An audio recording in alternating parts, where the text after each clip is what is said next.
नमस्कार जय हिंद दोस्तों, स्वागत है आप सभी का आपकी इस क्लास में। मैं हूं आप सभी के साथ अभय यादव और आई होप आप सभी लोग बहुत ही अच्छे होंगे। और यह जो क्लास हम कर रहे हैं जिसमें कि आज हमारी 13वीं क्लास है और इसमें हम नागरिकता यानी कि सिटीजनशिप के बारे में पढ़ने वाले हैं, जिसका ये पार्ट 2 है। इससे पहले हमने बहुत सी जानकारी जो है वो सिटीजन किसको कहते हैं, नागरिक किसको कहते हैं, विदेशी क्या होते हैं, नागरिक क्या होते हैं,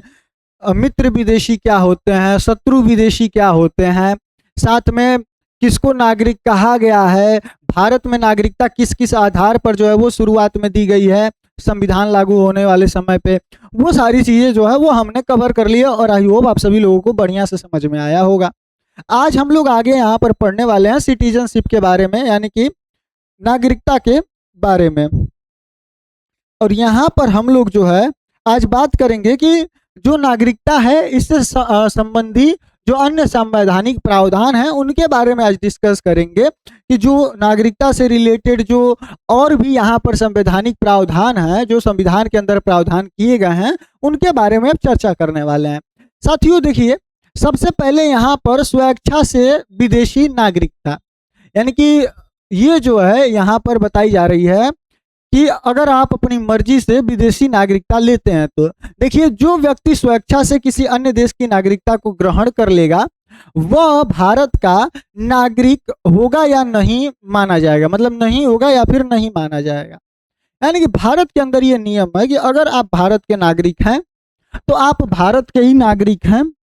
किसी अन्य देश की नागरिकता हम बर्दाश्त नहीं करेंगे। यानी कि अगर आपकी लाइफ से रिलेट करके मैं बताऊं तो आप समझ रहे होंगे मैं किस तरह इंडिकेट कर रहा हूँ। अगर आपका कोई परम मित्र या मतलब कोई आपकी परम दोस्त है या दोस्त आपका कोई परम दोस्त है, मतलब जेंडर चेंज करके मैं भूल रहा हूँ, तो आप ये कतई बर्दाश्त नहीं करेंगे कि वो किसी और का भी उसी तरीके का दोस्त हो। ठीक है, तो आप ये कतई बर्दाश्त नहीं करेंगे कि उसका भी कोई और दोस्त हो आपके जैसा परम दोस्त। तो परम दोस्त का अर्थ है वो आप समझ ही गए होंगे। तो उसी तरीके से भारत का संविधान भी है कि तुम नागरिक हो तो भारत के नागरिक हो तो भारत के ही नागरिक रहो, अगर किसी और की नागरिकता ली तो फिर बर्दाश्त नहीं है, तुम हमारे यहाँ से हट जाओ। यानी कि तुम्हारे यहाँ से मतलब अब ये नहीं कहा जाएगा कि तुम भी जो है तुम भारत के नागरिक हो, तुम्हारी नागरिकता खत्म कर दी जाएगी। यानी कि किसी भी तरीके से अगर आप किसी और के साथ मित्रता बढ़ाते हैं या फिर उसके साथ जाते हैं तो फिर हमारी तरफ से सब खत्म है, हम आपसे कोई मतलब नहीं रखेंगे। सीधा सीधा यहाँ पर संविधान में कहा गया है इस बात को। दूसरा, नागरिकता का की निरंतरता, यानी कि प्रत्येक व्यक्ति जो भारत का नागरिक है या फिर समझा जाता है वह ऐसा नागरिक बना रह सकता है यदि संसद इस प्रकार का कोई विधान न बनाए। यानी कि देखिए, ये बात क्लियर है कि नागरिकता के ऊपर किसी भी प्रकार का जो कानून बनाने का अधिकार है वो सिर्फ और सिर्फ किसके पास है, संसद के पास है। तो कोई भी व्यक्ति तब तक नागरिक माना जाएगा या रहेगा जब तक कि संसद कोई कानून जो है वो न बनाकर उसकी नागरिकता को खत्म करे। वहीं संसद की व्यापक विधायी शक्तियां क्या हैं, तो देखिए, संसद को यह अधिकार है कि वह नागरिकता के अर्जन व समाप्ति तथा नागरिकता से संबंधित अन्य सभी विषयों के संबंध में विधि या फिर कानून बना सकता है। यानी कि संसद को यह अधिकार प्राप्त है कि वह किसको नागरिकता देनी है, किसकी नागरिकता समाप्त करनी है, या फिर नागरिकता से संबंधित जो भी अन्य कानून हैं उन सबको बनाने की शक्ति संसद के पास है। ठीक है, अब साथियों यहाँ पर आगे बढ़ते हैं और अब हम समझते हैं कि भैया नागरिकता प्राप्त करने के लिए कैसे की जा सकती है। नागरिकता प्राप्त करने के 5 यहाँ पर आधार बताए गए हैं कि अगर आपको नागरिकता प्राप्त करनी है तो आपको यहाँ पर 5 काम करने होंगे। पहला, नागरिकता अधिनियम 1955 में अर्जन एवं समाप्ति के बारे में उपबंध करता है। यानी कि जो पहला नागरिकता के लिए कानून बनाया गया था, जो एक्ट लाया गया था नागरिकता अधिनियम 1955 में, यह अर्जन यानी कि प्राप्त करने नागरिकता और समाप्ति के बारे में इसमें जो है उल्लेख है, इसमें जो है वो कानून बनाया गया है। इसमें मूल रूप से यह राष्ट्रमंडल नागरिकता भी प्रदान करता था, परंतु यह प्रावधान 2003 में जो है वो निरस्त कर दिया गया। यानी कि पहले यह राष्ट्रमंडल नागरिकता भी जो थी उसको भी प्रदान करता था, लेकिन अब जो 2003 के अंदर इसमें संशोधन किया गया, अब उसके तहत इस जो नियम था इसको खत्म कर दिया गया। अच्छा, अब बात करें कि नागरिकता कैसे कैसे प्राप्त की जा सकती है। सबसे पहले जन्म से, यानी कि आपका जन्म कहाँ हुआ है भारत के अंदर, उससे। दूसरा है वंशानुगत आधार पर। तीसरा है कि पंजीकरण के द्वारा। वंशानुगत आधार का अर्थ है कि आपके माता पिता या फिर आपके दादा दादी जो है वो भारत के अंदर रहे हो, भारत के नागरिक हो। तो वहीं प्राकृतिक दादा दादी नहीं, ये जो है पहले दादा दादी वाला सीन था, जब जो लोग भारत मतलब जब भारत आजाद हुआ था और उस समय वो लोग विदेश में कहीं रह रहे थे, तो उनको ये दिया गया था सुविधा कि अगर आपके माता पिता या फिर दादा दादी भारत के अंदर रह रहे हैं या फिर उनका जन्म भारत में हुआ है, तो आपको जो है वो आप वहाँ के दूतावास में जाएं और वहाँ पर पंजीकरण अपना करा सकते हैं। तो इस तरीके की सुविधा जो है वो दी गई थी, जो कि मैंने कल बहुत बढ़िया से डिस्कस की थी। यहाँ पर साथियों वंशानुगत आधार पर, यानी कि उनके माता पिता के आधार पर, साथ में पंजीकरण के द्वारा यानी कि रजिस्ट्रेशन करके। चौथा है कि प्राकृतिक रूप से यानी कि नेचुरलाइजेशन से। और पांचवा है कि क्षेत्र समविष्टि द्वारा, यानी कि यहाँ पर जो अगर कोई क्षेत्र भारत कब्जा करता है या फिर भारत में उस क्षेत्र को मिलाता है, तो जो वहां के नागरिक होंगे उनको जो है वो नागरिकता दी जाएगी। मान लीजिए सिक्किम को मिला लिया गया, क्षेत्र हड़प लिया गया, हड़प नहीं लिया गया मतलब मिलाया गया, लेकिन मान लीजिए क्षेत्र मिला लिया गया और उसके बाद कह दिया गया कि हाँ जो रहने वाले लोग हैं उसको भारत की नागरिकता नहीं मिलेगी, तो बेचारे ना घर के हुए ना घाट के। सिक्किम जहाँ वो रह रहे थे वो हमने भारत में मिला लिया, अब वो उनका रहा नहीं, भारत का क्षेत्र हो गया, और उन लोग को अब हम कह रहे हैं कि अब तुमको हम नागरिकता ही नहीं देंगे, तो फिर ऐसा मैटर हो सकता है। तो इसके लिए जो है यहाँ पर इसकी भी व्यवस्था की गई है कि जो क्षेत्र को मिलाया जाएगा उसको भी यहाँ पर, वहाँ के लोगों को भी यहाँ पर नागरिकता दी जाएगी। अब साथियों बात करें कि जन्म से कैसे, तो यहाँ पर देखिए 3 प्रावधान है, मतलब 3 पॉइंट्स हैं, जिसमें कि सबसे पहला जो 26 जनवरी 1950 से लेके 1 जुलाई 1987 तक जो है 1 जुलाई 1987 तक जो है वो चलता है। इसमें कहा गया था कि इस अवधि में भारत में जन्मा व्यक्ति माता पिता की राष्ट्रीयता चाहे कुछ भी हो भारत का नागरिक होगा। यानी कि कोई भी व्यक्ति अगर वो भारत के अंदर ये 26 जनवरी 1950 से लेकर 1 जुलाई 1987 के बीच में अगर भारत में पैदा हुआ है, भले ही वो अमेरिका का कोई नागरिक था, घूमने आया था, और उसका जो बच्चा है वो भारत के अंदर अगर पैदा हो गया तो उसको भारत की नागरिकता मिल सकती है। अब साथियों इसका बहुत ज़्यादा दुरुपयोग भी हुआ, आगे थोड़ा सा डिस्कस करेंगे, फिलहाल आगे बढ़ते हैं। दूसरा यहाँ पर साथियों 1 जुलाई 1987 से लेकर 3 दिसंबर 2004 तक एक कानून रहा, जिसमें कि इस अवधि में भारत में जन्मा व्यक्ति तभी भारत का नागरिक माना जाएगा यदि जन्म के समय उसके माता पिता में से कोई एक भारत का नागरिक हो। यानी कि पहले जो है 87 तक क्या था कि अगर कोई पाकिस्तानी है, अब आपको पता ही है पाकिस्तानियों के बच्चे कितने ज़्यादा होते हैं, बीवियाँ कितनी ज़्यादा होती हैं, बच्चों की बातें छोड़ दीजिए। तो मान लीजिए इन सबको जिहाद फैलाना है भारत के अंदर, तो क्या करेंगे सब, भारत के अंदर अपने बच्चों को पैदा करवाएंगे। सब क्या करते थे सभी सब कि मतलब कुछ ऐसे केसेस आए जिनके बाद ये संशोधन किया गया। ये जितने भी आप यहाँ पर पॉइंट्स देखेंगे जो संशोधन किए गए हैं वो इसी तरीके से सीख कर किए गए हैं। जब इन्होंने कुछ बग ढूंढ कर कुछ उस तरीके का काम किया है तब फिर भारत ने यहाँ पर संशोधन किया है। यहाँ पर ये लोग करते क्या थे कि जैसे मान लीजिए कि कोई पाकिस्तानी महिला प्रेग्नेंट है, वो भारत आ गई, जब उसका लास्ट टाइम चल रहा है तो भारत आई, घूमने के लिए वीजा लेकर चली आई, भारत के अंदर एंट्री ले ली किसी भी तरीके से। अब वो वीजा लेकर आया, फिर किसी भी तरीके से भारत के अंदर एंट्री ले ली, अगर भारत के अंदर आ गई और उसका बच्चा भारत के अंदर जन्म ले लिया तो फिर उस बच्चे को जो नागरिकता है वो भारत की मिल जाएगी। इसी चीज का फायदा ये बांग्लादेशी भी उठा रहे थे। तो ये सारी चीजों को देखते हुए यहाँ पर ये प्रावधान किया गया कि देखो भैया अब उसी को यहाँ पर नागरिकता दी जाएगी। 87 तक तो ये चला, 87 तक तो इसी तरीके से प्रावधान था, लेकिन 87 के बाद जो है इसमें संशोधन किया गया और ये 2004 तक चला कि जिसमें यह कहा गया कि देखो तुम जो है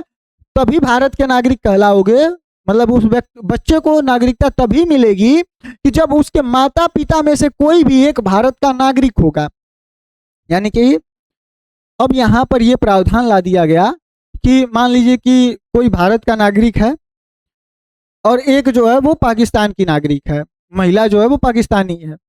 और अगर यहाँ पर दोनों मतलब विवाह करके यहाँ पर आते हैं और उनका बच्चा यहाँ पर पैदा होता है, तो उस बच्चे को नागरिकता दी जाएगी। क्यों दी जाएगी? क्योंकि उस बच्चे के माता और पिता में से एक जो उसका पिता है वो जो है वो भारत का नागरिक है। और सिर्फ यह जो है वो मतलब महिला के लिए ही नहीं, अगर कोई पुरुष भी किसी अन्य देश का आकर भारत की महिला के साथ शादी करता है और फिर उसका बच्चा भारत के अंदर पैदा होता है, तब भी उस बच्चे को यहाँ पर नागरिकता दे दी जाएगी। यह यहाँ पर 2004 तक लागू हुआ। लेकिन फिर इसमें भी समस्या देखने को मिलने लगी, इसमें भी समस्या देखने को मिलने लगी। अब वो क्या समस्या थी? क्या करते थे सब कि जो मान लीजिए कि जो यहाँ पर गलत तरीके से आए हैं सब, भारत के अंदर एंट्री ले लिए सब, किसी भी तरीके से लीगल तरीके से वो नहीं आए हुए हैं, सब गलत तरीके से अवैध तरीके से भारत के अंदर घुस गए सब, किसी तरीके से सीमा उमा पार करके। इसके बाद वो भारत के महिला को या फिर भारत के पुरुष को अपने जाल में फंसाए, उनके साथ शादी विवाह किए, और उनको जो है फिर उनसे जो बच्चा प्राप्त हुआ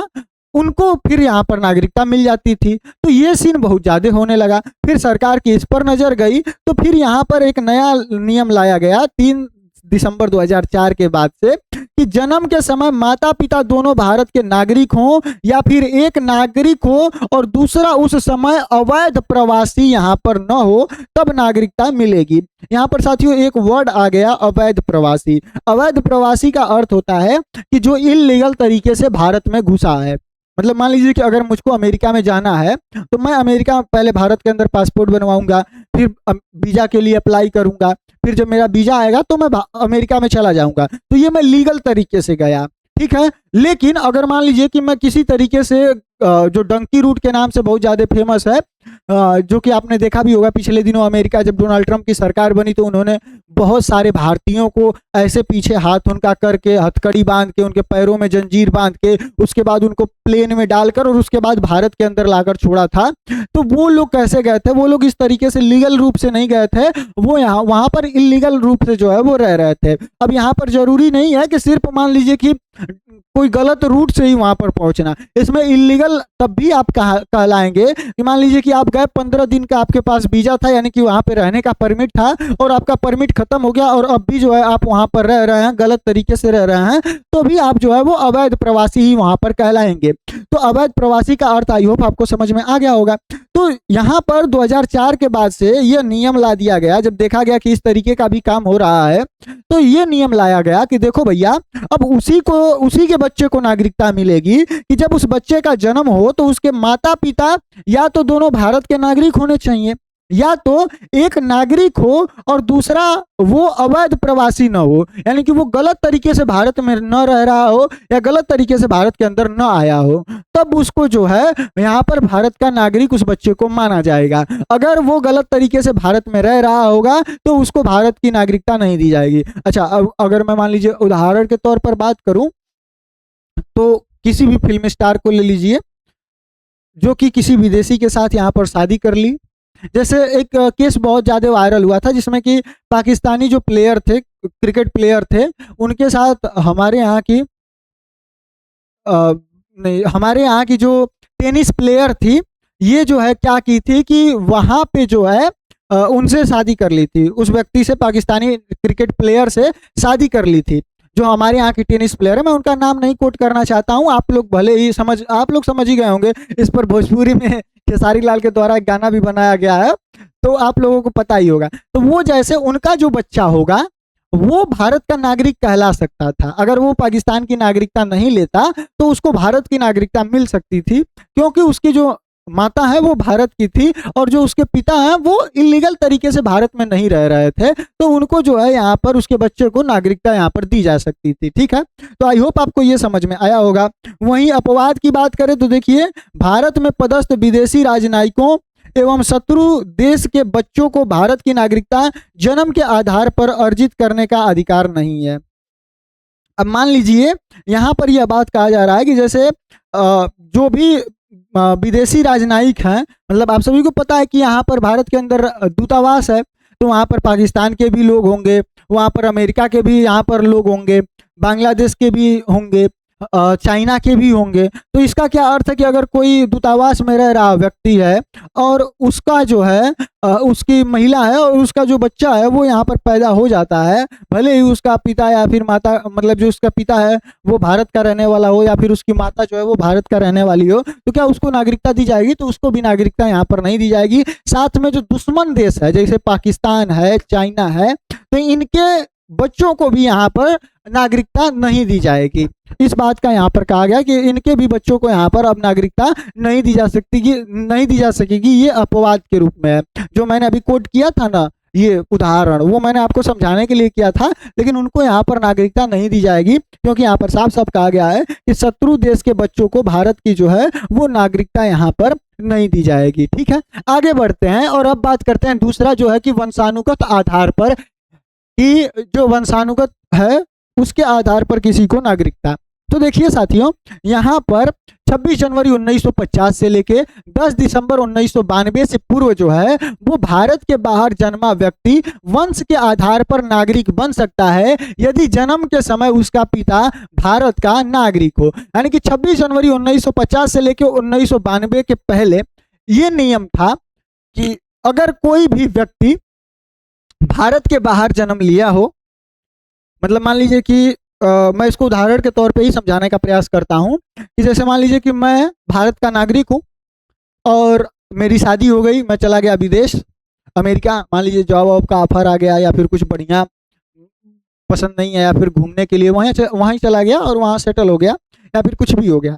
तो अभी मेरे पास भारत की नागरिकता है। ठीक है, तो जो मेरा बच्चा होगा उसको या फिर जो बच्चा होगा उसको वहां पर भारत की नागरिकता मिल सकती है या फिर दी जाएगी। क्यों? क्योंकि उसका जो पिता होगा यानी कि जो मैं हूं वो भारत का नागरिक हूं। तो ये यहाँ पर वंश के आधार पर, वंशानुगत का अर्थ है कि वंश के आधार पर जो है उसको यहाँ पर नागरिकता दी जाएगी। यह नियम था 1992 तक। ये याद नहीं रखना है आपको, लेकिन मतलब याद नहीं रखने का मतलब है कि अभी फिलहाल ये नियम नहीं चल रहा है, संशोधन करके यहाँ पर 2004 के बाद ये वाला नियम आपको समझना होगा, लेकिन इनको भी याद रखना होगा क्योंकि इनसे भी सवाल जो है वो बनते हैं और समझना भी जरूरी है। तो देखिए यहाँ पर 1992 से पहले जो है वो यही नियम चला करता था, लेकिन फिर यहाँ पर 1992 के बाद यहाँ पर नियम चेंज हो जाता है। इसमें कहा जाता है कि भारत के बाहर जन्मा व्यक्ति तभी भारतीय नागरिक बन सकता है जब जन्म के समय उसके माता पिता में से कोई एक भारत का नागरिक हो।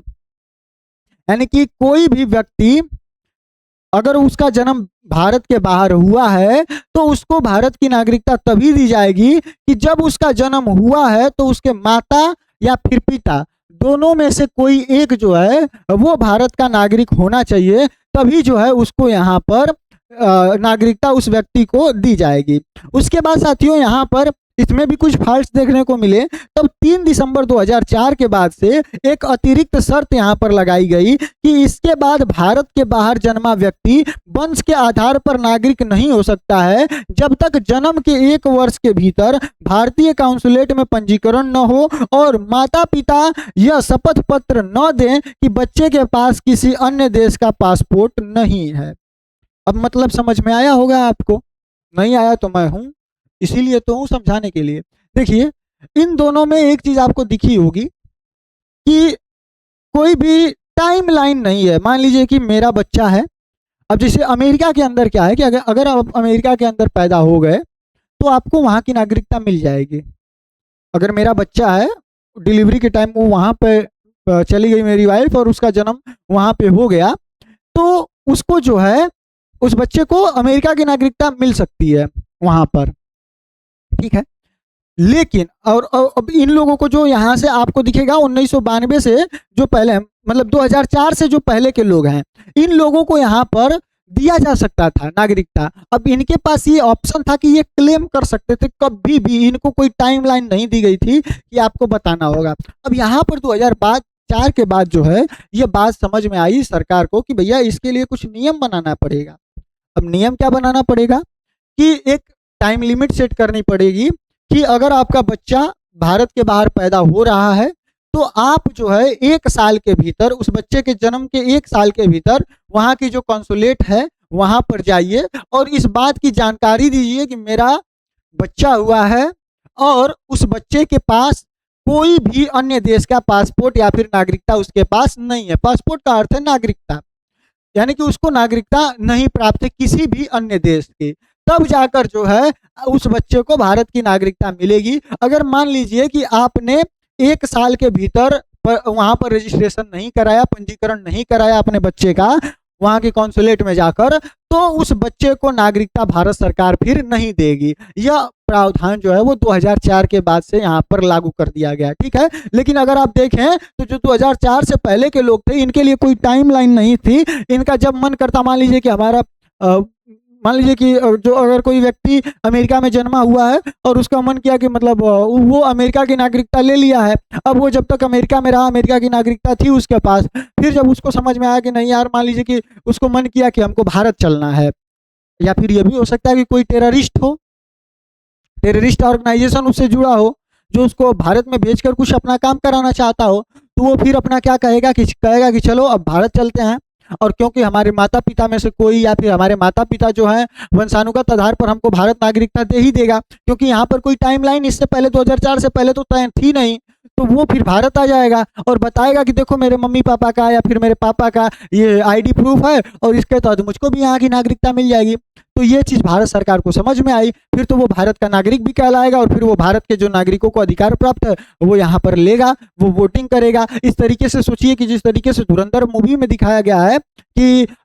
वहाँ पर भारत सरकार का एक व्यक्ति नेता बनकर वहां पर बैठा हुआ है, उनकी राजनीति के अंदर उसका हस्तक्षेप है, उसी तरीके से वो भी आकर भारत के अंदर यहाँ पर मान लीजिए इलेक्शन लड़ा, उसको पैसे की जो फंडिंग है वो विदेश से आती हो, खूब पैसा यहाँ पर बांटा, खूब सारी चीजें करके अपनी पार्टी बना ले या फिर किसी राजनेता से जुड़ जाए, तो उसका हस्तक्षेप फिर भारत की राजनीति में हो जाएगा। ये भारत की आंतरिक सुरक्षा का मुद्दा फिर बन जाता, उसको यहाँ पर दिक्कत होती। तो ये सारी चीजों को देखकर फिर भारत सरकार को समझ में आया कि ना ये गड़बड़ा जाएगा, यहाँ पर टाइमलाइन वाला मैटर लेके आओ ताकि बाद में इसका मन भी बदले तो कुछ न कर पाए, इसलिए यह टाइमलाइन यहाँ पर लेके आ गई। और आई होप आपको यह चीज भी यहाँ पर अच्छे से समझ में आ गई होगी। तीसरा साथियों, यहाँ पर पंजीकरण के द्वारा जो है वो किया गया है, यानी कि केंद्र सरकार निम्न श्रेणियों के व्यक्ति जैसे कि अवैध प्रवासी अगर न हो तो उनको नागरिक के रूप में पंजीकृत कर सकती है, यानी कि उनको नागरिक बना सकती है रजिस्ट्रेशन के थ्रू। कैसे कि भारतीय मूल का व्यक्ति जो आवेदन से पूर्व 7 वर्ष भारत में रह चुका हो। मान लीजिए कि कोई भारतीय मूल का व्यक्ति है, मान लीजिए कि जैसे गूगल के सीईओ हैं सुंदर पिचाई, अब उनका मन करे कि हमको भारत में रहना है, भारत की नागरिकता लेनी है, तो वो भारत आ जाएं और भारत में लगातार 7 साल तक रह जाएं, क्योंकि अब उनको एक तो उनके पास ये एडवांटेज है कि वो भारत के नागरिक हैं, मतलब मूल उनका जो है वो भारत का है, भारतीय मूल के वो हैं, तो इसलिए उनको भारत में रहने के लिए रोका टोका जाएगा नहीं, वो जब तक चाहे भारत में रह सकते हैं, उन लोग के पास तो ये एक्सेस है। तो वो अगर आकर 7 साल तक भारत के अंदर रह पाए तो उनको जो है यहाँ पर भारत सरकार नागरिकता दे देगी रजिस्ट्रेशन के थ्रू, ठीक है। तो पहला तो ये है। दूसरा नियम है कि भारतीय मूल का व्यक्ति जो अविभाजित भारत के बाहर किसी अन्य देश में रह रहा हो, यानी कि भारतीय मूल का कोई व्यक्ति है और वो अविभाजित भारत के बाहर किसी अन्य देश में अगर वो रह रहा है तो उसको भी यहाँ पर रजिस्ट्रेशन के थ्रू फिर भारत के अंदर पंजीकृत किया जा सकता है। तीसरा कि भारत के नागरिक से विवाह किया व्यक्ति जो आवेदन से पूर्व 7 वर्ष तक भारत में रह रहा हो, यानी कि कोई भी ऐसा व्यक्ति हो,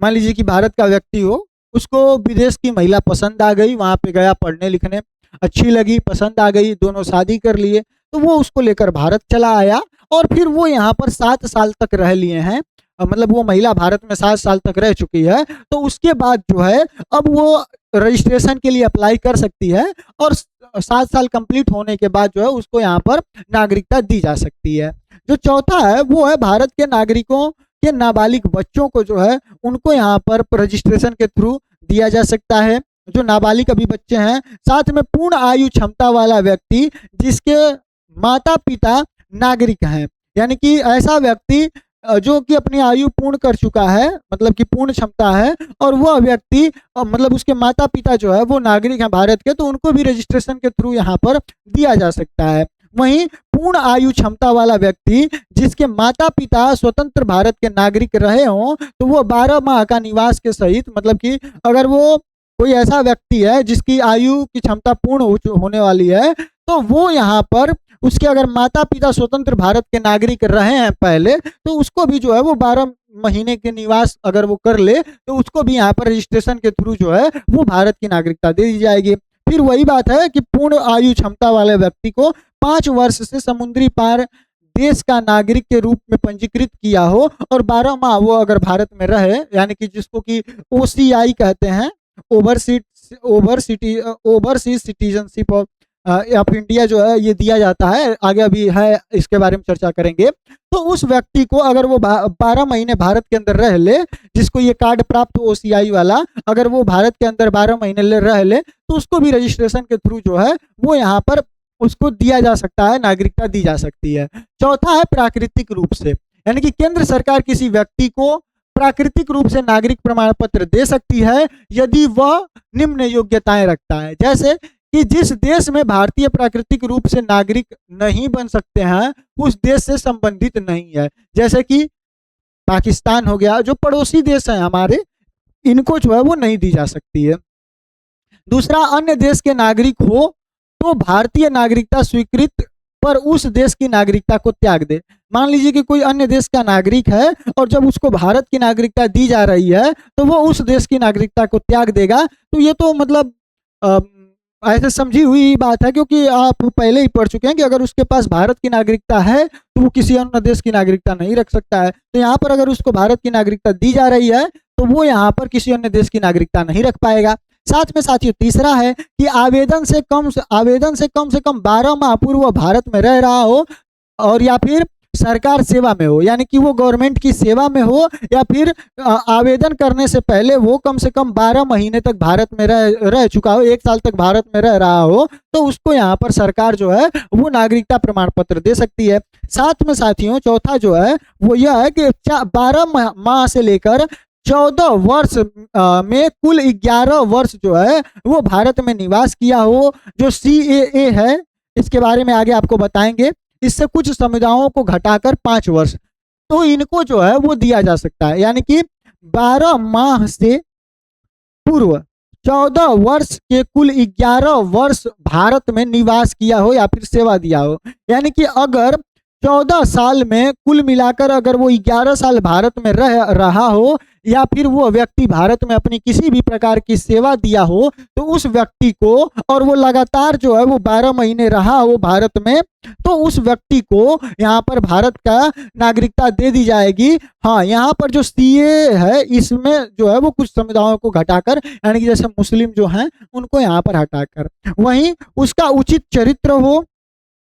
संविधान की 8वीं अनुसूची के किसी भाषा का ज्ञान हो, यानी कि अगर कोई व्यक्ति है जिसका कि एक बहुत ही अच्छा उसका चरित्र है और संविधान की जो 8वीं अनुसूची है उसमें 22 भाषाओं का जिक्र है, अगर उन अनुसूचियों में उसका जिक्र है मतलब उनमें जो जिक्र किए गए भाषाएं हैं, अगर उनमें से उसको किसी का भी ज्ञान है तो उसको जो है वो भारत की नागरिकता भारत सरकार दे सकती है। या फिर भारत में रहना या फिर सरकारी अंतर्राष्ट्रीय संस्थान में सेवा जारी रखने का इच्छुक हो तो भी उसको जो है वो भारत सरकार चाहे तो नागरिकता यहाँ पर दे सकती है। ठीक है, तो ये जो है वो 5 से 6 जो है वो यहाँ पर एक तरीके से कहा जाए प्रोसेस है। अगर इनमें से कोई भी फुलफिल करता है वो व्यक्ति तो उसको भारत सरकार जो है वो नागरिकता दे सकती है। ठीक है, आगे बढ़ते हैं और अब यहाँ पर बात करते हैं कि जो क्षेत्र समाविष्टि के द्वारा और असम के समझौते के द्वारा जो है वो यहाँ पर जो नागरिकता दी जाती है, तो मैंने आपको बता ही दिया कि मान लीजिए कि कोई भी विदेशी देश रहा हो जो कि भारत का पहले हिस्सा नहीं रहा हो, तो उसके जब कैप्चर किया जाएगा या फिर उसको भारत में मिलाया जाएगा तो वहाँ पे रह रहे लोगों को जो है वो भारत की नागरिकता यहाँ पर दे दी जाएगी, ऐसा प्रावधान है। तो यहीं पर देखिए जैसे कि हमने किसको किसको, तो जो पांडिचेरी था इसको भारत का हिस्सा बनाया गया तो यहाँ के लोगों को जो है वो नागरिकता दे दी गई। इसी तरीके से मतलब 1962 के अंदर ये काम हुआ था, फिर सिक्किम को हमने मिलाया, उनको दिया, तो इन सभी को जो है जैसे जैसे भारत में मिलाया गया यहाँ पर नागरिकता दे दी जाएगी। वहीं असम के साथ भी हमने एक समझौता किया था जो कि प्रावधान का है कि भारतीय मूल के जो व्यक्ति 1 जनवरी 1966 से पूर्व बांग्लादेश से असम आए तब से वो असम के निवासी हैं, तो 1 जनवरी 1966 से भारत के नागरिक मान लिए जाएंगे। यानी कि अगर कोई व्यक्ति है, देखिए 2 सीमाएं थी ना, एक तो बांग्लादेश था जो पूर्वी बांग्लादेश के नाम से जाना जाता था, उसके बाद फिर आपका ये इधर से पाकिस्तान था। तो जो लोग वहां पर बांग्लादेश से निकलकर असम के ही अंदर गए, क्योंकि वहां से नजदीकी तो वही था, तो ऐसे व्यक्ति जो 1966 से पहले अगर बांग्लादेश से निकलकर असम के अंदर आ गए थे और लगातार वो असम में रह रहे थे, तो उन व्यक्तियों को भारत सरकार जो है वो नागरिकता दे देगी, उनको यहाँ पर नागरिकता दे दी जाएगी। वहीं असम समझौता प्रावधान ख यहाँ पर लिखा गया, जिसके अंदर 1 जनवरी 1966 के बाद 25 मार्च 1971 से पूर्व आए भारतीय मूल के व्यक्तियों को स्वयं को निबंधित करना होगा और पहचाने जाने के बाद 10 वर्ष के बाद उनको नागरिकता माना जाएगा। और इस अवधि के नागरिक जैसे कि अधिकार पर मत देने का अधिकार नहीं होगा। मतलब कोई ऐसा व्यक्ति है जो कि 1966 के बाद मतलब वो बांग्लादेश से निकलकर भारत में है। बांग्लादेश बना कब? तो 25 मार्च 1971 में बना, आपको पता ही है। 25 मार्च 1971 में मतलब 1971 में बांग्लादेश बना, तो यहाँ पर यह नियम लाया गया कि 25 मार्च 1971 से पूर्व और 1 जनवरी 1966 के बाद का कोई भी व्यक्ति अगर वो बांग्लादेश से निकलकर भारत में आता है और अगर वहां पर भारत में रह रहा है, तो वो भारत में जब 10 साल रह लेगा और वो यह सुनिश्चित करेगा कि हाँ वो पहले भारत का नागरिक था, भारत का मूल नागरिक था, तब उसको जो है यहाँ पर भारत की नागरिकता दे दी जाएगी। लेकिन वो इस 10 साल की अवधि में, मतलब जो ये 10 साल यहाँ पर अवधि दी गई है कि 10 साल बाद ही उसको नागरिकता दी जाएगी, तो इस 10 साल की अवधि में जो है वो भारत में तो रहेगा, लेकिन यहाँ पर वोटिंग का जो अधिकार है वो उसको यहाँ पर नहीं दिया जाएगा। तो ये यहाँ पर प्रावधान जो है वो 5वां जो कि क्षेत्र समाविष्टि द्वारा यहाँ पर किया गया था, उसके द्वारा जो है ये किया गया था। अब साथियों यहाँ पर हम लोग समझते हैं नागरिकता संशोधन अधिनियम 2019, जो कि बहुत ज़्यादा यहाँ पर चर्चा में रहा था, जिसके वजह से बहुत ज़्यादा बवाल भी हुआ था। तो इसमें किसको पात्र बनाया गया था? तो साथियों इसमें जो है वो अफगानिस्तान, बांग्लादेश, पाकिस्तान से जो लोग भी 31 दिसंबर 2014 को या फिर उससे पहले भारत में प्रवेश करने वाले हिंदू, सिख, बौद्ध, जैन, पारसी, ईसाई समुदाय के प्रवासी थे, उनको यहाँ पर पात्रता घोषित की गई थी कि उनको यहाँ पर पात्र माना जाएगा कि उनको भारत की नागरिकता दी जा सकती है। अच्छा, आप लोग सोचेंगे कि इन लोगों को ही क्यों? तो देखिए, पाकिस्तान आपको पता ही है मुस्लिम बाहुल देश है, वहां पर जो अत्याचार होता है वो इन्हीं धर्म के जो अल्पसंख्यक है वहां पर उन्हीं लोगों को होता है। तो वो लोग अगर इनके अत्याचारों से पीड़ित होकर भारत के अंदर आए हैं, तो इन सभी लोगों को भारत सरकार जो है वो यहाँ पर देना चाहती थी नागरिकता, ताकि उनको जो है वो यहाँ पर वंचित न किया जा सके। ठीक है, आई होप आपको ये समझ में आया होगा कि किन लोगों को नागरिकता दी जानी थी। उन लोगों को जो कि मुस्लिम समुदाय से नहीं आते हैं, क्योंकि मुस्लिम समुदाय जो है वो अफगानिस्तान में भी मेजोरिटी में है, पाकिस्तान में भी मेजोरिटी में है, बांग्लादेश में भी मेजोरिटी में है। तो अगर इन देशों से अगर कोई अल्पसंख्यक जैसे कि हिंदू हो गया, सिख हो गया, बौद्ध हो गया, अगर यह व्यक्ति भारत के अंदर एंट्री लिया है, अगर भारत के अंदर रह रहा है और वो कब से, तो 31 दिसंबर 2014 से पहले भारत में आ चुका है, भारत में रह रहा है, तो उसको यहाँ पर भारत की नागरिकता दे दी जाएगी। ये बात जो है वो जो नागरिकता संशोधन अधिनियम 2019 आया था उसके अंदर कहा गया था। लेकिन यहाँ पर साथियों बहुत ज्यादा ये शोर मचा दिया गया कि जो हमारे भारत के अंदर रह रहे मुस्लिम हैं उनकी नागरिकता छीन ली जाएगी, जबकि ऐसा नहीं था। यहाँ पर यह था कि जो लोग इन देशों से चलकर भारत के अंदर आए हैं उनको यहाँ पर जो है वो दी जाएगी, नागरिकता दे दी जाएगी। लेकिन जो मुस्लिम लोग हैं जो कि यहाँ पर भारत में अवैध तरीके से रह रहे हैं उनकी नागरिकता यहाँ पर नहीं दी जाएगी। ठीक है,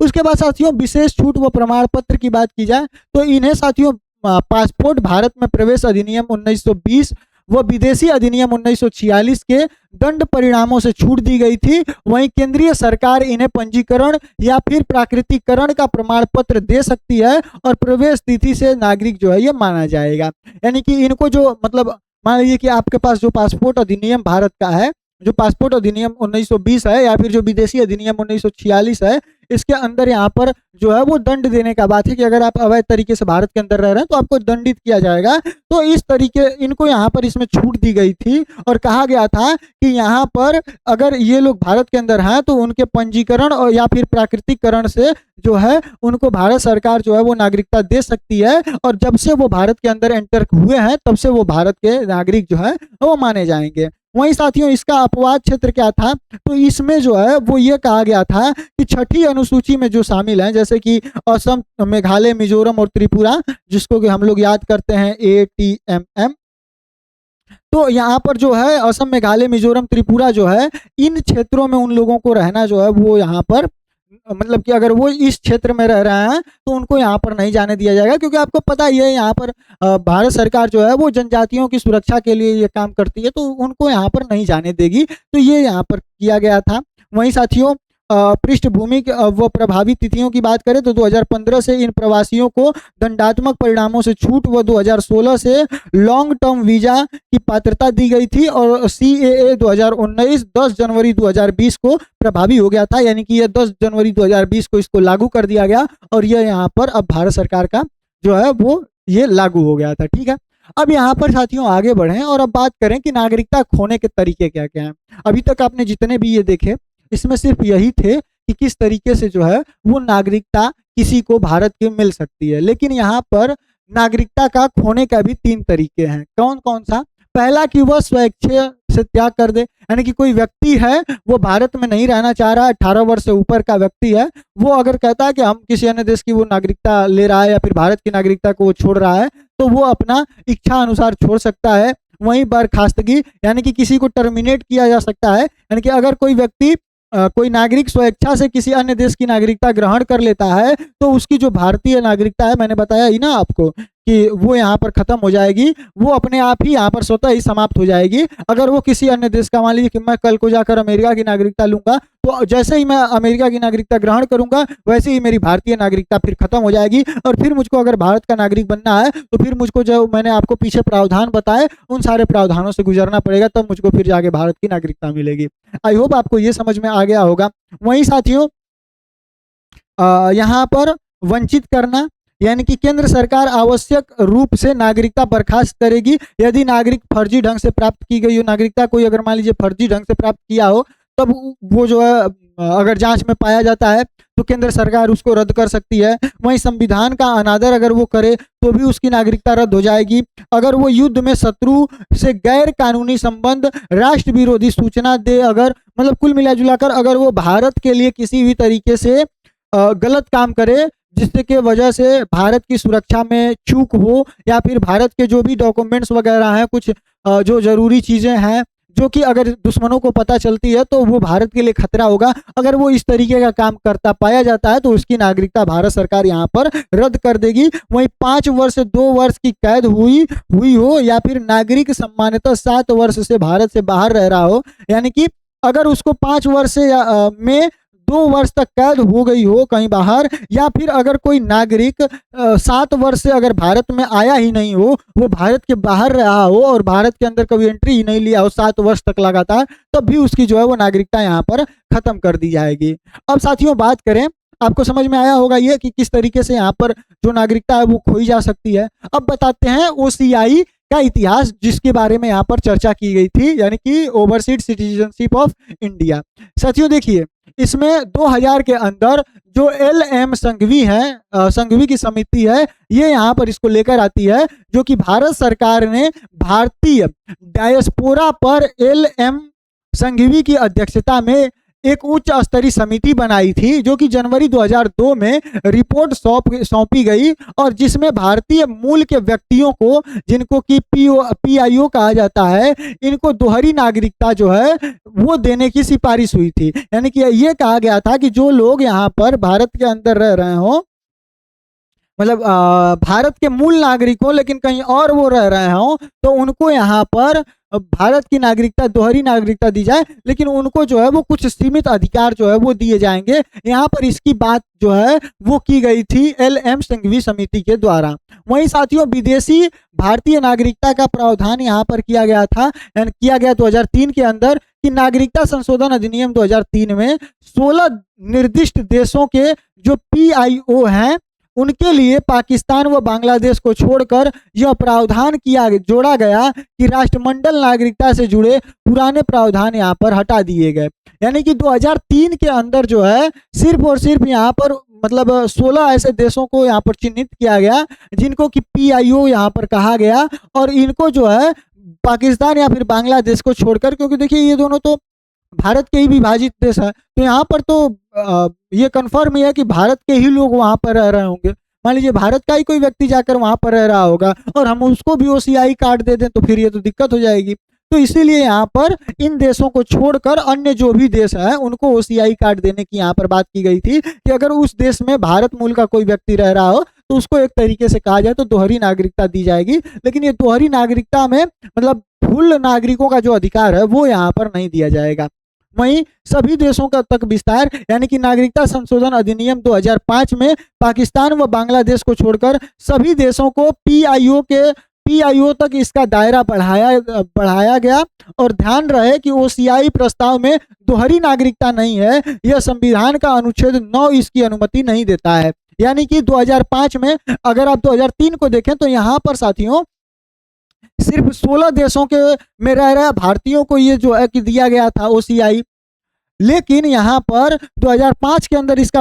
विस्तार किया गया और सिर्फ पाकिस्तान और बांग्लादेश को छोड़कर सभी देशों के जो है भारत मूल के रह रहे वहाँ के जो नागरिक हैं उनको पीआईओ देने का बात किया गया था। और यह जो है अब इस पीआईओ का अर्थ यह नहीं है कि उनको भारत की जो नागरिक हैं उनके पूरे अधिकार मिल जाते हैं, ऐसा नहीं है। यहाँ पर दोहरी नागरिकता नहीं दी जा रही है, यहाँ पर सिर्फ उनको एक तरीके से यह कहा जा रहा है कि आप जो है वो जब चाहे तब भारत आ सकते हैं। इसके बहुत सारे बेनिफिट्स हैं जो ओसीआई कार्ड होता है, जो ओसीआई कार्ड होल्डर्स होते हैं उनको मिलता है, वो भारत जब चाहे तब आ सकते हैं। तो यहाँ पर कुल मिला जुला कर यह देखा जाता है भारत में रह सकते हैं, भारत में घूम सकते हैं, लेकिन वो वोट वगैरह नहीं दे सकते हैं या फिर किसी भी प्रकार के जो हमारे राजनीतिक पद हैं या फिर किसी भी प्रकार के पद जो हैं वो ग्रहण या नहीं कर सकते हैं, ये अधिकार इनको नहीं दिया जाता है। साथियों जो पीआईओ है और जो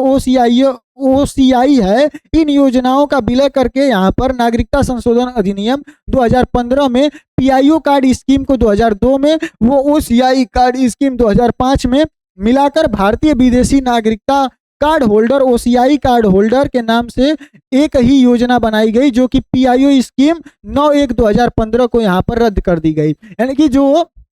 पहले लोग थे 2015 के पहले क्या था उनको पीआईओ कहा जाता था, यानी कि पीपल ऑफ इंडियन ओरिजिन इनको कहा जाता था। लेकिन अब जो है 15 के बाद यहाँ पर जो पीआईओ है उसको रद्द कर दिया गया और जिनको पीआईओ दिया गया था अब उनको यहाँ पर एक कार्ड दे दिया गया, ओसीआई कार्ड होल्डर जो है उनको बना दिया गया, यानी कि उनको भारत का ओसीआई कार्ड जो है वो दे दिया गया और यहाँ पर पीआईओ को जो है वो रद्द कर दिया गया। ठीक है, लाभ उनको पूरे जो है वो यही यहाँ पर मिलने वाले थे। वहीं साथियों ओसीआई कार्ड धारक के रूप में पंजीकरण की पात्रता की बात करें तो देखिए पहला जो व्यक्ति अन्य देश का नागरिक है पर संविधान लागू होने के समय या फिर उसके बाद भारत का नागरिक था या भारत का नागरिक बनने के लिए आहर्त है तो उसको यहाँ पर नागरिकता दी जा सकती है। जो 15 अगस्त 1947 को भारत का हिस्सा बने भूभाग का निवासी था तो उसको यहाँ पर ये ओसीआई कार्ड, माफ करिएगा, ओसीआई कार्ड जो है वो दिया जा सकता है। वहीं उपरोक्त व्यक्ति की संतान, पौत्र पौत्री या फिर प्रपौत्र या फिर परपौत्री इनका नाबालिग बच्चा हो तो उसको यहाँ पर ये चीजें दी जा सकती हैं। साथियों इसमें अपवाद है कि स्वयं या फिर माता पिता या फिर दादा दादी में से कोई पाकिस्तान, बांग्लादेश या केंद्र सरकार द्वारा निर्दिष्ट देश से संबंधित हो तो ओसीआई पंजीकरण के लिए वो आहर्त नहीं है। यानी कि अगर कोई भी व्यक्ति हो जिसको कि ऐसा देश हो जिसको कि मान्यता नहीं दी जा रही हो कि वहां पर हमारा ओसीआई कार्ड चलेगा तो उस व्यक्ति को यहाँ पर मान्यता नहीं दी जाएगी। अगर वो पाकिस्तान का भी है और बांग्लादेश का भी निवासी है तो उसको भी यहाँ पर नहीं दिया जाएगा। ठीक है, आई होप आपको ये समझ में यहाँ पर आया होगा। वहीं साथियों ओसीआई कार्ड धारक को प्राप्त अधिकारों की बात करें तो देखिए जिन लोगों के पास भी ओसीआई कार्ड है उनको यहाँ पर मिलने वाले जो अधिकार हैं वो यह है कि आजीवन वो बहुप्रविष्टि यानी कि वो कभी भी भारत में आ सकते हैं, सिंपल भाषा में वो कभी भी भारत में आ सकते हैं, उनको वीजा की जरूरत नहीं है। वहीं एफआरआरओ में पंजीयन से छूट है, कितने भी लंबे ठहराव के लिए घरेलू मतलब कि वो कि जितना भी लंबा रहना चाहे वो भारत के अंदर रह सकते हैं, उनके लिए कहीं पर भी जो एफआरआरओ है यहाँ पर पंजीकरण कराने से जो है उनको मतलब दूर रखा जाता है। वहीं घरेलू हवाई किराए में भारतीय नागरिकों जैसी उनको दरें मिलेंगी, यानी कि वो जिनके पास भी OCI है, उनको जब वो भारत के अंदर फ्लाइट्स लेंगे तो उनको विदेश का नहीं, भारत के जो रेट है वही लगाया जाएगा। राष्ट्रीय उद्यान, स्मारक, ऐतिहासिक स्थलों में प्रवेश शुल्क समान लगेगा। आपको पता होगा ये बात, आई होप आप लोग नहीं जानते होंगे या जानते होंगे। जो विदेशी होते हैं, अगर वो हमारे भारत के अंदर आकर कहीं घूमना चाहते हैं, कोई ऐसा स्थल है जहाँ पर लोग देखना चाहते हैं, तो उनके लिए रेट अलग होता है, ज़्यादा रेट लगकर जो है उनको टिकट दिया जाता है। तो वो बात यहाँ पर की गई है कि जिनके पास वो CI होगा, उनको एकदम भारत के नागरिक की तरह ही यहाँ पर ट्रीट किया जाएगा। अगर वो किसी भी राष्ट्रीय उद्यान, स्मारक या फिर ऐतिहासिक स्थल को घूमने जाते हैं, तो जितना एक आम भारत के नागरिक को पैसा देना होता है टिकट का, उतना ही ये OCI वाले भी देंगे। वहीं अचल संपत्ति खरीद बिक्री, कृषि भूमि और फार्म हाउस को छोड़कर जो है वो मतलब कि भारत के अंदर जमीन वगैरह खरीद सकते हैं। वहीं डॉक्टर, दंत चिकित्सक, नर्स, वास्तुकार, चार्टर्ड अकाउंटेंट जैसे पेशे अपनाने का भी उनको जो है वो भारत के अंदर यहाँ पर अधिकार दिया गया है। वहीं क्या अधिकार उनको प्राप्त नहीं है, तो वो सार्वजनिक रोजगार के अवसर का उनको अधिकार नहीं है, जो कि भारतीय नागरिकों को अनुच्छेद 16 में दिया गया है। राष्ट्रपति या फिर उपराष्ट्रपति के पद हेतु वो इलिजिबल नहीं है। वहीं सर्वोच्च न्यायालय या फिर उच्च न्यायालय के न्यायाधीश की नियुक्ति के लिए वो इलिजिबल नहीं है। मतदाता के रूप में वो पंजीकृत का होने का उनको अधिकार नहीं है। लोकसभा, राज्यसभा, विधानसभा या फिर विधान परिषद का सदस्य बनने के लिए वो इलिजिबल नहीं है। बिना विशेष अनुमति या फिर संरक्षित प्रतिबंधित क्षेत्र में वो प्रवेश जो है वो नहीं कर सकते हैं। तो ये उनको अधिकार नहीं मिले हैं, ये सारे अधिकार उनको मिले हैं। तो इनको आप एक बार जो है वो अच्छे से एक बार देख लीजिएगा। आगे बढ़ते हैं। तो जो NRI होते हैं, जो PIO होते हैं और जो OCI होते हैं, इन कार्ड धारकों की तुलना की गई है। वो आप यहाँ पर देख सकते हैं कि किनको NRI कहा जाता है और किनको PIO कहा जाता है और किनको OCI कहा जाता है। मैं इसको जो है वो आप पर छोड़ता हूँ, इसको मैं पढ़कर बताने वाला नहीं हूँ, क्योंकि इसमें कुछ भी उस तरीके का नहीं है। मैंने सारी चीज़ें आई होप आपको यहाँ पर बता दी, ठीक है। NRI आई थिंक मैंने आपको नहीं बताया था। NRI वो होते हैं जो भारत के लोग हैं लेकिन वो विदेश में जाकर रह रहे हैं, वो हैं अभी भारत के नागरिक की, ठीक है। तो उनको NRI कहा जाता है। जैसे कि मान लीजिए कि यहाँ से कोई सऊदी अरब चला गया कमाने, तो वो यहाँ पर भारत का नागरिक कहलाएगा, मतलब वो NRI कहलाएगा। यानी कि इनको भारत आने के लिए वीजा नहीं चाहिए होता है। ये मताधिकार भी इनके पास है। तो कुल मिलाकर ये भारत के नागरिक हैं, लेकिन सिर्फ कमाने के लिए सऊदी अरब गए हैं या फिर कहीं किसी भी अन्य देश में गए हैं। ये हैं तो भारत के नागरिक ही, लेकिन वो जब विदेश में चले जाते हैं तो उनको यहाँ पर NRI कहा जाता है। बाकी इन दोनों के बारे में विशेष रूप से मैंने आपको बता ही दिया, ठीक है। आई होप आपको ये समझ में आ गया होगा। बाकी नागरिकता संबंधी अनुच्छेद एक नज़र में आप यहाँ पर देख सकते हैं। यही जो है मेन आपको यहाँ पर याद रखने वाली चीज़ है। इसको स्क्रीनशॉट लेकर रख सकते हैं, जिसको कि आप यहाँ पर याद कर पाएंगे, ठीक है। आई होप आपको मैंने सारी चीज़ें यहाँ पर क्लियर कर दी। बाकी अगर कोई डाउट रह गया हो तो आप कमेंट सेक्शन में पूछ सकते हैं। और टाइम भी हो ही गया है। बाकी इसके लिए जो है कल हम इसके ऊपर PYQ कर लेंगे, जिससे कि ये पता चल जाएगा कि आप लोगों में से कितने लोगों को ये जो हमने पढ़ाया है सिटीजनशिप वाला भाग 2 वो अच्छे तरीके से समझ में आया है, ठीक है। चलिए मिलते हैं अगली क्लास में, तब तक के लिए जय हिंद, जय भारत।